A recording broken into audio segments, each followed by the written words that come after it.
मैं हैदर अली और आप देख रहे हैं info@ हैदर। नाज़रीन, हजरत मूसा अला नबीना मिस्र में पैदा हुए।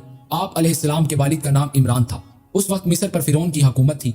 एक रात फिरौन ने ख्वाब देखा कि बैतुल मुकद्दस की तरफ से एक आग चलती आ रही है और उसने तमाम फिरौनियों के घरों को जला डाला है, जबकि बनी इसराइल महफूज रहे हैं। बेदार होने के बाद तमाम कहानियों और नजूमियों को जमा करके अपना ख्वाब बयान किया, जिसकी ताबीर उन्होंने ये बताई कि बनी इसराइल में एक बच्चा पैदा होगा जो फिरौन की बादशाहियत को खत्म करेगा। फिरौन फिक्रमंद हो गया, लिहाजा हुक्म जारी किया कि बनी इसराइल में जो भी लड़का पैदा होता है इसे फौरन कत्ल कर दिया जाए।